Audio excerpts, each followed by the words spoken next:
I'm Juan Martinez. I'm Senior Product Manager for NX cameras, Sony Electronics. And we're at NAB 2012 in front of the FS100, which has now received a whole new firmware upgrade.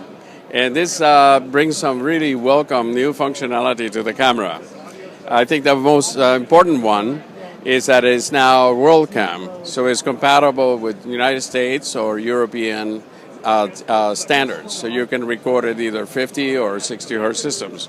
So that means 2398 or 25, 30, 2997, 30, 50, 60 in progressive or interlace. And it has also the ability to store up to the 99 camera profiles. That means every button configuration, every menu, every picture profile can be stored. This camera is part of the FS series cameras, and it is rigged here. It's not easy to remove the lens, but it's a very shallow flange. It's only 18 millimeters. And because of the 18 millimeter distance, we're able with simple tube extenders to use virtually any 35 millimeter lens.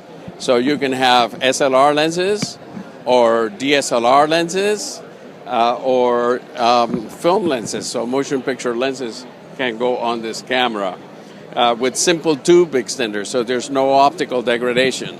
The sensor is a super 35 millimeter size. It's exactly the same image sensor that's on the F3, the big brother to the camera.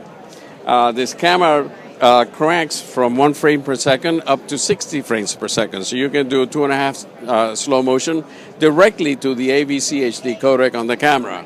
So we can record very fluid and smooth, beautiful slow motion all day long, up to 10 hours, if you use the optional FMU 128 memory card that will go would go behind where this handle is.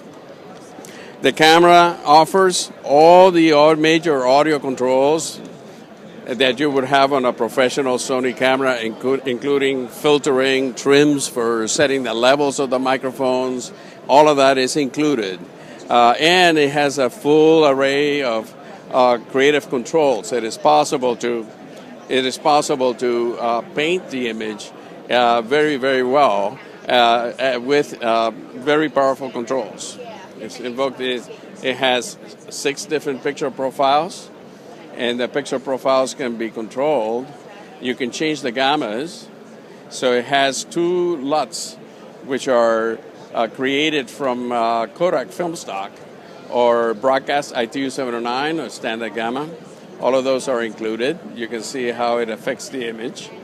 And you can adjust the black gamma, so this will change the black level below 35%. It doesn't change the midtones or the highlights. It has a knee point for when you use a standard gamma.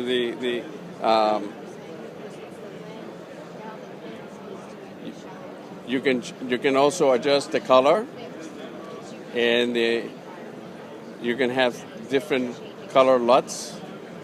So these are different adjustments for color. And there's level saturation that you can change the color phase. It's all very simple to adjust. The color depth. So each color individually can be calibrated without affecting any of the others. So you can change the saturation, let's say, of the green color, and without affecting any of the other colors. So the skin tone of the model remains unchanged. Well, the idea of these cameras were to make the best possible camera possible at an affordable price. So we wanted to offer those who will be considering a DSLR a real motion picture camera. So this is not a still camera that can crank a little bit faster. So this is not going to overheat. This has been running all day long.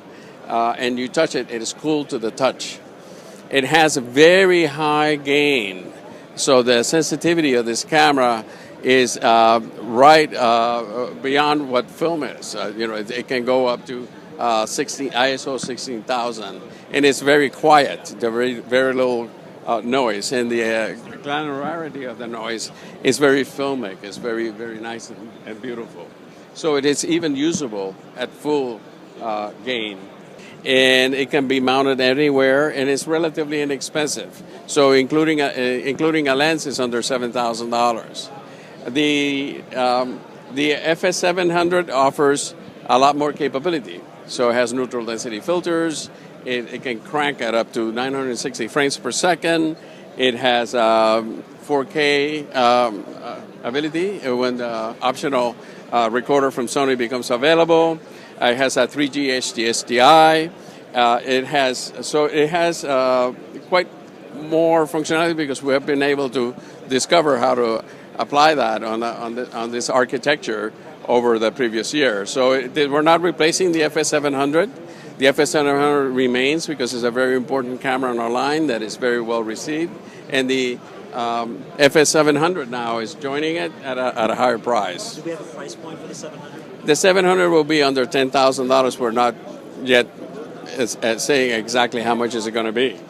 The differentiation between these cameras and the F3, you can intercut the picture between the two cameras, but we're able to keep the price down by not having advanced functionality. So this camera doesn't have gen lock in and out, or time code in and out, or 3D link like the F3 does. It does the DSP that is in these cameras is outputting the video at 8-bit, not at 10-bit. There's no RGB 444 like the F3 does. And so the F3 still has a lot more to offer than these cameras. So, but picture quality wise, they can be intercut and they can be shown in the same. Actually, they just did. Dan Lenny did a Duran Duran, and they used intercutting the FS100 with F3s on that show. So it is giving a continuum of 35mm cameras, which Sony offers from the most modest one, the FS100, all the way to the F65, which is unsurpassed in picture quality.